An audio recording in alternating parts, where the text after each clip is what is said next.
These stories are your stories. They are not on Reddit, but you know what? The drama should be on Reddit or primetime TV. What the hell goes on in your life?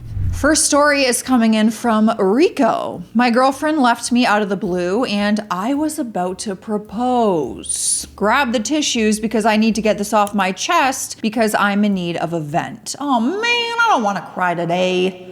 The story includes me, 28 male, my now ex-girlfriend, Elise, 27 female, and her best friends Leah, 27 female, and David, 28 male. Elise and I had been together for 3 years and living together for 1.5 years. Our relationship was very strong and we were madly in love. All of our friends always used to say that we were a perfect couple. Our communication was strong and we had everything planned in our lives. I told her that I won't be marrying her before I get a job that pays well enough to build our family, and she agreed. Well, I got a very good job 2 months ago and we started planning our lives together. Our plan was to get married in the next year or two, buy a house, and then have kids when we were more financially stable. She also started dropping hints that I should propose. I was already planning to propose, so I started researching rings, proposal venues, the whole thing. This is when I contacted Leah and I asked her to meet me and to keep it a secret. I told her my plans and she confirmed that Elise would love this and also gave me some suggestions, which I loved. Leah also included David, as the three of them were best friends since childhood and knew each other very well. They also helped me pick the ring.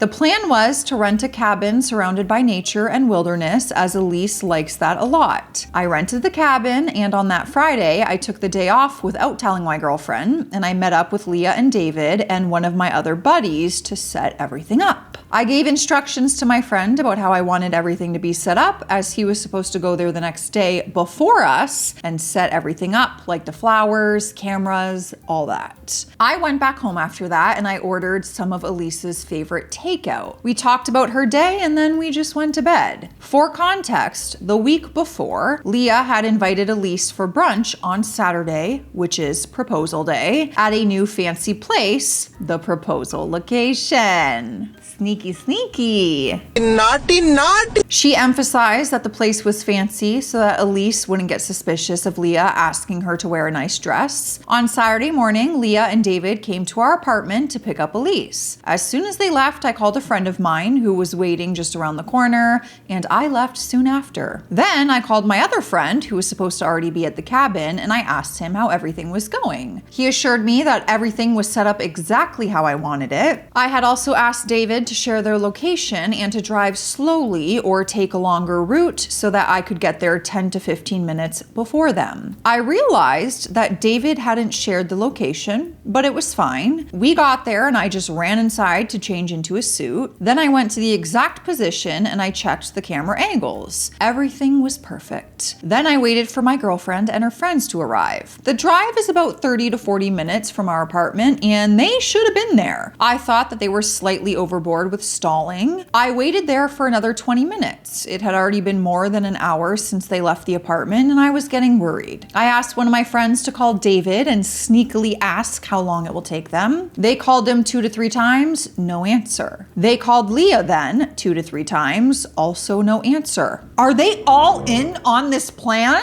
No.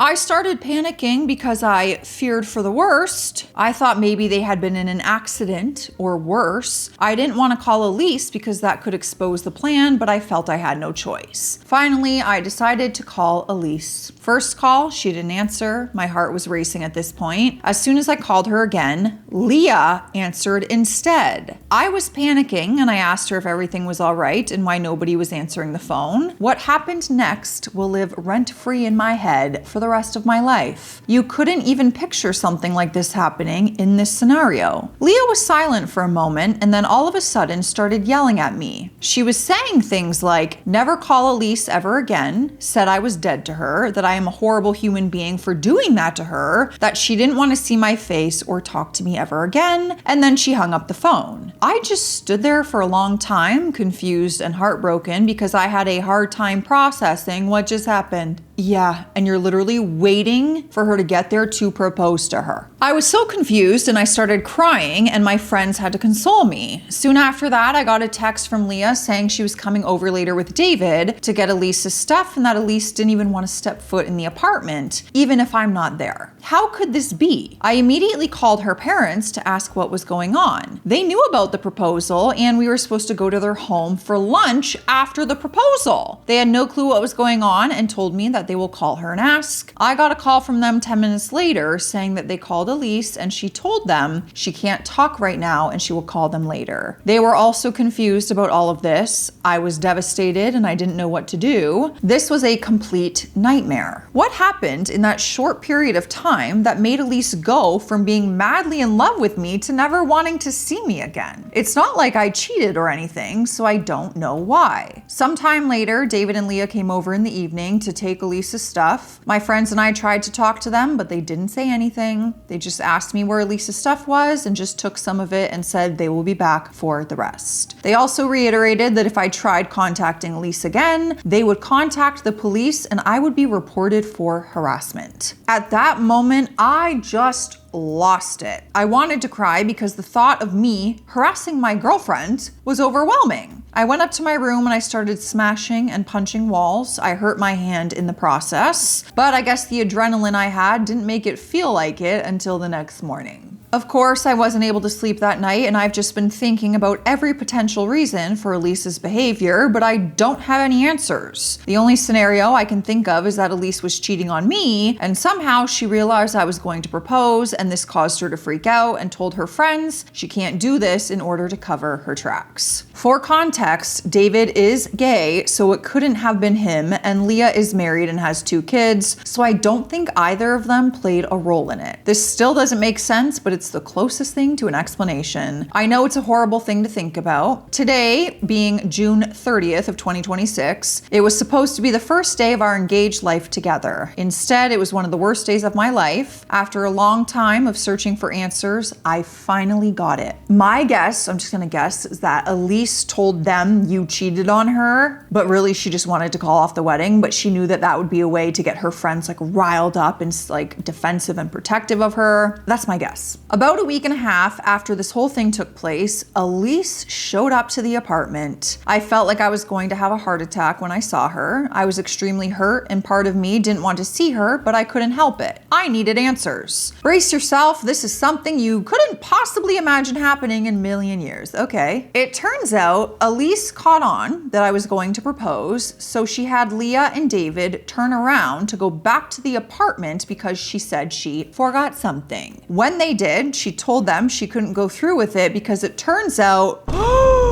she was engaged to another man. I was way off with my guess. Yes, she had been engaged to another man for 3 months. My one suspicion was right. Elise told me she found something better and I no longer made her happy. Funny way of showing it. She just blows me off without any explanation and I have to go on a wild goose chase to find answers. And now she drops this bombshell on me. I'm not gonna get into too much detail about it, but we got into a huge argument and I told her to pack up her stuff and leave. She did, but not without trying to guilt trip me into thinking I made her do this. It's been a while now and I've been really struggling with this new reality. What I thought was going to be the greatest time in my life turned out to be the worst time. I've had battles with deep depression because of this and I've had trouble sleeping because I can't get those words out of my head. I'm glad I do have a good support group of friends and family members who have helped me get through this, but I don't see much hope in the future after this. It's gonna take a long, hard road to finally get over this mess. I just feel like more and more people no longer prioritize relationships and love and just chase as many as they can. If you're not happy in your relationship, be honest with the person and break things off before you do something like this, right? That's what I say about cheaters. If you're gonna just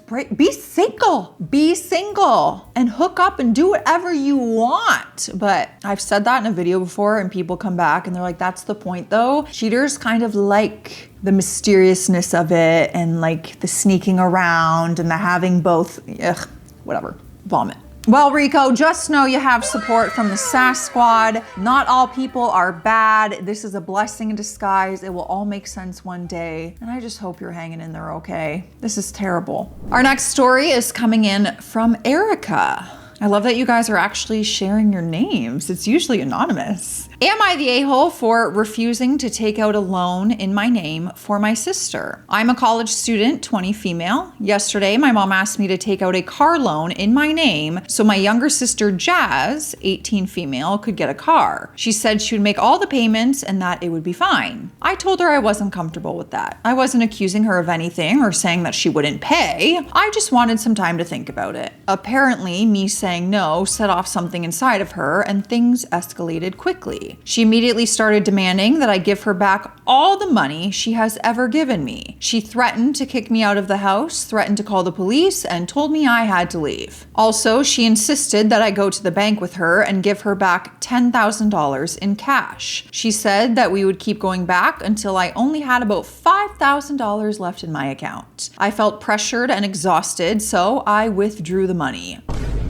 For context, I am also enrolled in the National Guard and I'm scheduled to leave in a month for training and boot camp. So therefore, when it came to the loan, I couldn't put base housing as an option. Some of the money in my bank account did come from my mom over the years for things like rent and school expenses, but the account also has several years of my own savings from working since I was 16 years old. Also, I don't mind repaying her and I'm not trying to keep money that isn't mine. Also important to note, my mother is a single parent and has been my whole life. She raised both me and Jazz since we were both little because our father walked out on her. We don't know where he is and we don't care about him. She is a cancer survivor and has raised me and my sister largely on her own after my harmful father left after her diagnosis. So she has been under long-term stress. Understandably so. However, I'm not including that as an excuse. This wasn't the first time my mom has acted out this way towards me or my sister. She has done things like this many times in the past. That would be so confusing because she's helping you out with expenses along the way, but then throwing them in your face later. So it's almost like I wouldn't want to accept the help then. No, thank you. I'd rather you just keep the money and not help me out than do this and threaten to kick me out and ask for it back and throw it in my face. For example, she once claimed that she didn't want me to live with her anymore because she felt scared to live with me because of my behavior. I can assure you I have never done anything to hurt my mother, who's already been through a whirlwind of things. I've always tried to make things easier for her because of all the things she has done to take care of both of us girls. Now, going back to the original argument. After I refused to give my mom the money for the supposed loan, she repeatedly brought up calling the police, including saying that they would drag me out of the house in handcuffs and that I should be lucky she isn't calling them. She also repeated this again this morning. I tried to explain that I hadn't done anything illegal and that this is a civil situation, not a criminal one. After a while, we went our separate ways and we didn't speak to each other for the rest of the day. I figured maybe giving her space to cool off, we could revisit this again sometime. The next day, I tried to talk to her by approaching her calmly and I asked if we could discuss what happened. She initially ignored me and gave me the silent treatment. When I tried again, she became angry and started yelling. Here's where it really goes downhill. Mom tried gaslighting me as if I was the cause of this whole situation. She said I had basically called her mentally ill, which I didn't say. She also accused me of wanting her to call the police, which also never happened. She actually threatened to call them during that original argument, and I was trying to de-escalate it. Here's the real shocker. She told me she never actually wanted me to take out the loan, and she was just testing me?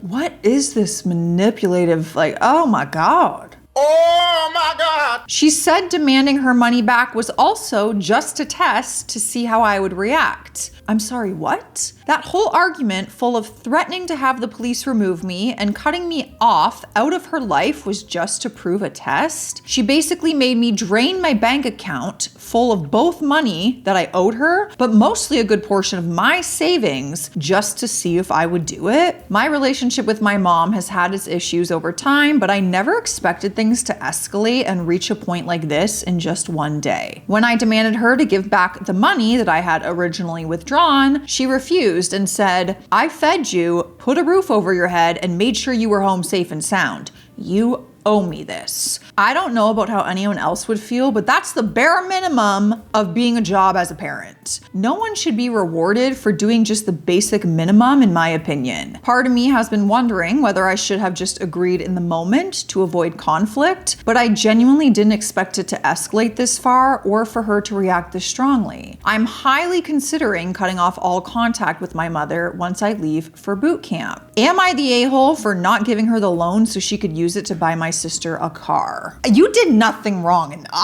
I am just as equally shocked as you are, and I fully agree. I really don't like when parents say, "I gave you food, put a roof over your head. You brought me here. I didn't ask to be born." You're acting like I rolled up to your house one day and was like, "Hey, you need to feed me now and put a roof." You put me here. I think that's the craziest thing. I think it's the craziest thing. Like, what do you mean? What? Anyways, that drives me nuts. I'm happy you said that. I see that a lot online, actually. I don't think you did anything wrong. I don't think it makes you an a-hole by any means. And I'm really sorry that you're going through that. Some parents like really be acting like we just came down like the Grinch, just whoo, the breeze just blew me and I landed on your front porch and I was like, "Oh, now you have to change everything, change your life and start feeding me." Like, wild. Next story is wanting to be left anonymous. Am I the a-hole for cheating on my toxic ex-boyfriend and not telling him about it? Hi Joss, sorry this is getting long, but I think you will appreciate some context. Not because I want to justify myself, but because I think it's important. I completely agreed with you on once a cheater, always a cheater, but I've been wrestling with myself for years now on whether I fall into that category. I'm very ashamed and I'm looking forward to hearing your perspective.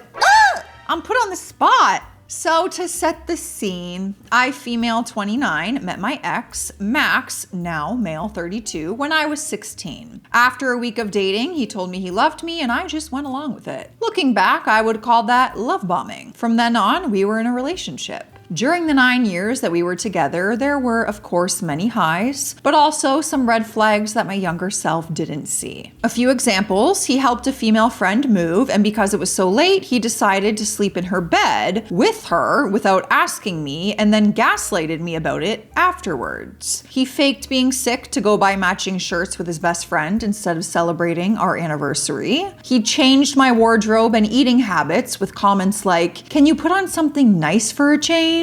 Can you shut for a change?" I spent half of my 20s doing everything for him. I managed to study, work part-time, and do the whole household and care work for him and my family, and still got comments that I was a lazy student. Then in 2019, I was on the other side of the country for an internship, and I did what I wanted for the first time. I went out partying, tried alcohol, and so on. I felt free and myself for more or less the first time. We fought a lot, and I was considering breaking up. Actually, I did. I flew back home and I told him I didn't feel happy anymore and I wanted to start over again. On my way back home and the next day, he begged me to give him another chance. The most awful part, and I really hate myself for not having reacted properly at the time, was that one of his friends was throwing a bachelor party in another city a few months later, and after I asked him several times, he admitted that they were also going to go to a exotic dancing club. I wasn't comfortable with that, but he kept insisting that it wasn't as bad as I was making it out to be. So his solution was to go to the club with me before the bachelor party. Mind you, I was 22/23 years old at the time. In any case, I went along and he talked me into it by saying, "You're the coolest girlfriend ever for being okay with this." So this is after you guys broke up and got back together. I get it.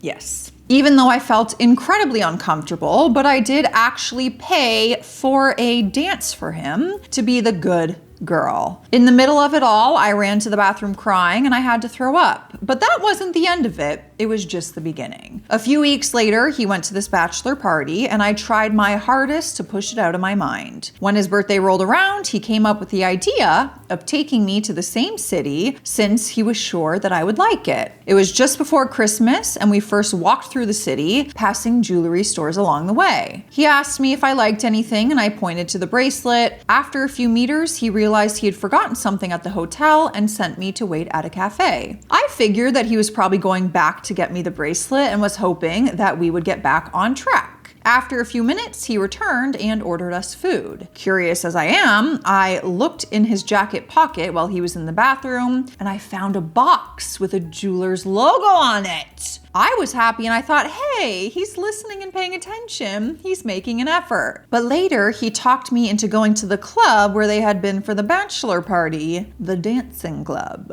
It was his birthday, so I let him talk me into it and paid for another dance. He insisted on a private one where you go into the separate room. And thoughtful as he was, he suggested he go alone so I wouldn't feel uncomfortable. Girl, I hate to say it, but you were just being a little naive, I think. You were young. To top it all off, he left me sitting with a bunch of older men who were all leering at women, while I just felt sick to my stomach. A few days later, I noticed that he took his phone with him to the bathroom a lot. That was suspicious, and because of his previous boundary-crossing behavior, I decided to check it. And what did I find? Messages between him and a woman. Nothing sexual, but a photo of the bracelet I liked on her arm and a thank you message saying how much she liked it. I was confused and I kept searching. And thanks to my FBI skills, I found out that she is a dancer at the club. He met her at the bachelor party and took me back there so he could see her again, give her the gift, and exchange numbers with her. That's why he wanted a private room. Oh my God.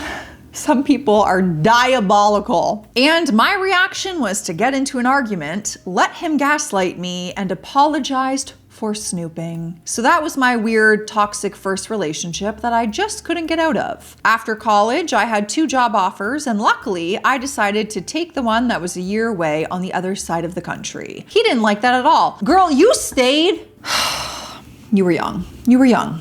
I get it. And we've all been there. Well, maybe not all, but a lot of us have stayed when we shouldn't have. He actually wanted to buy a house and get married, but I wanted to get my career going first. From then on, I had 2 places to live, in our hometown and on the other side of the country. Max insisted that I come home every weekend. He never came to visit me. Back in a different city, I felt more confident doing things on my own, made a few friends, and became friends and coworkers. One of them was David, now male 33. I told him a lot about myself and my life, but he wasn't stationed at the same location as me. He was at headquarters 2 hours away from my hometown. Whenever I was there for work, we would spend breaks together, and afterwards we would go play darts or pool, and he would drop me off at the hotel. Things stayed purely platonic like that for 9 months. Shortly before Christmas, David still had some vacation days left and asked if he could visit me in the new year. We listened to the same music and there was a concert he wanted to go to, and I was welcome to come along. I agreed. On Christmas, I had a huge fight with Max. I write Christmas cards every year, and because of a misunderstanding, it took me too long. We argued about it the whole car ride to my brother's place. Right in the middle of it, he decided he had enough, so he let me out of the car and drove home. He didn't care how I would actually get to my brother's or my parents' place without money or keys. He didn't actually do that in the end, but he gave me the silent treatment the whole holiday. Even our parents noticed. Shortly before New Year's, he decided I should just leave early so he could have some peace and quiet again and play video games with the guys. He said I was just making a mess. So I left. On the way, I called a few friends who said they had been telling me for years that I should just break up with him, but I could never bring myself to do it. A few days later, David came to visit my apartment, which I did tell Max about. He slept on the couch, we went to a concert, and just had a good time. But I also noticed some coping behavior on me. For example, I remember crying after David gave me a compliment. At the end of the weekend, I felt emotionally drained and I told David about it. He tried to cheer me up, hugged me, and somehow we ended up smooching. We were shocked and said things like, "Oh, sorry, that shouldn't have happened." Then we went to bed.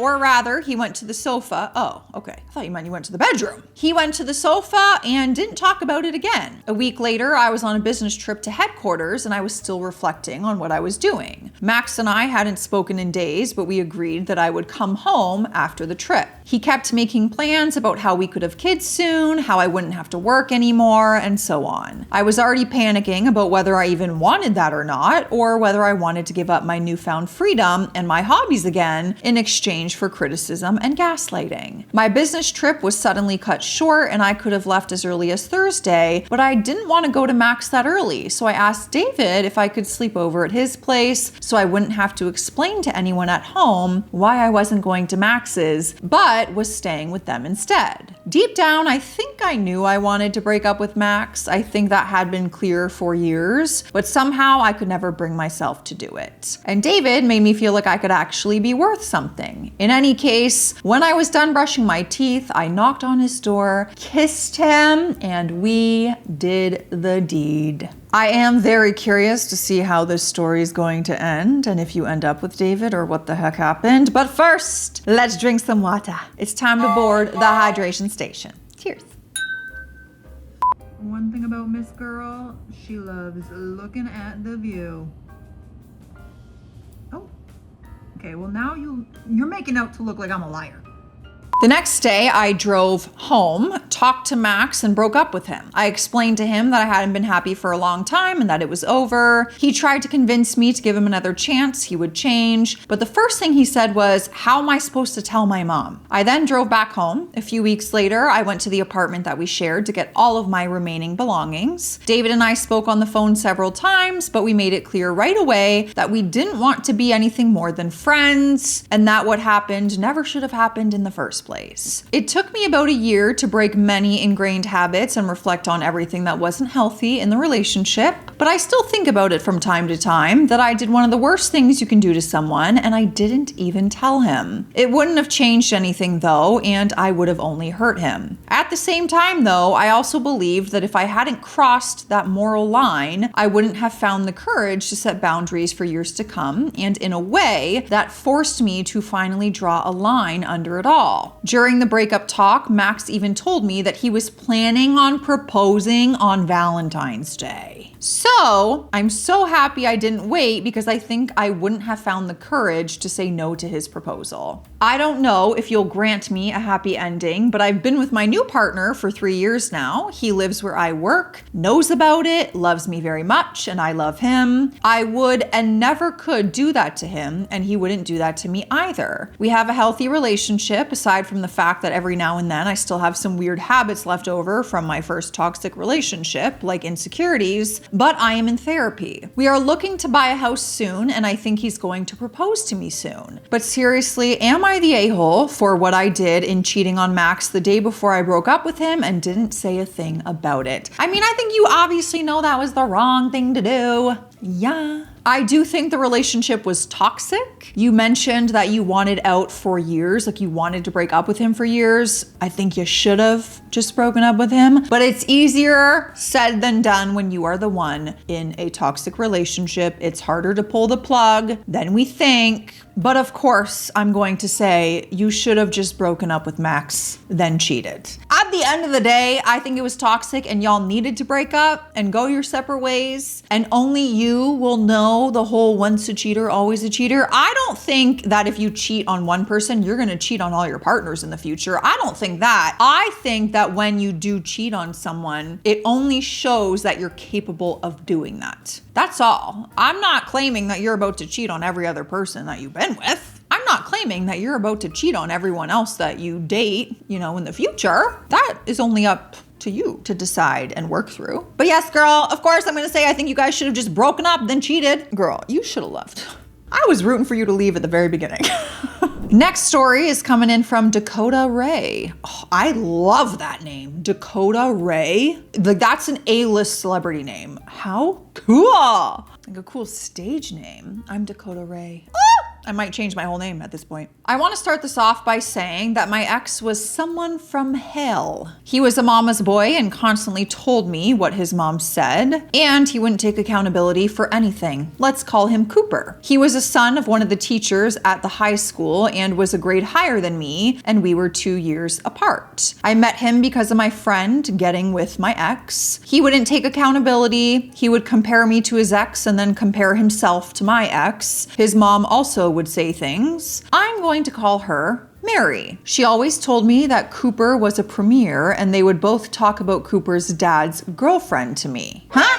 He wouldn't understand all of my past and how badly my ex had treated me and other things. Let's just say my past ex wanted to use my body, and Mary would make remarks about how skinny I was and make comments about, oh, now you know her weakness to food. I just want to say I have a genetic mutation causing me to be skinny. But he was always blaming things on his ADHD and autism, but was pressuring me to kiss him and made me distance myself from my own friends because he would tell me, oh, they like you, or, oh, they're a bad influence on you. But his friends were pressuring me to kiss him or making inappropriate jokes. Mary would make constant comments about how I can always go to church with them, and then talk smack about his ex, and she knew that she was my friend of 7 years. Right. Because your friend got with him in the past. Getting a little confused with all the people here. Summer break had just started when the crap show began. It took 4 days to break up with him. He was calling me his soulmate, said I was the best thing to happen to him, how he saw a future with me, how I was his best relationship, then switched up to don't harm yourself, and then said his mom was annoying, and then I got told, when you collect yourself, maybe we can get back together. Which I was having anxiety and I couldn't sleep and I was struggling. Then he went around after telling everyone a bunch of nonsense. I have lost a bunch of people and they have blocked me. And Mary told every single teacher what my ex did, and teachers looked at me with sorrow and pity. He only told me 3 of my friends were good for me and they were all sophomores like him, but they were amazing girls, but I hated that he was so manipulated and guilt tripping me. He also took his stress and anger out on me. I have been out for a month and I have gotten better. That sounds like a lot of high school drama. That would add an extra confusion layer, being your boyfriend's mom is a teacher at high school. Couldn't be me. It sounds toxic. I'm happy you're out of it. You're so young, and truly, life is just beginning for ya. So keep on going. Let me know your thoughts on this, you guys. Stay classy out there. Stay sassy. I will see you tomorrow.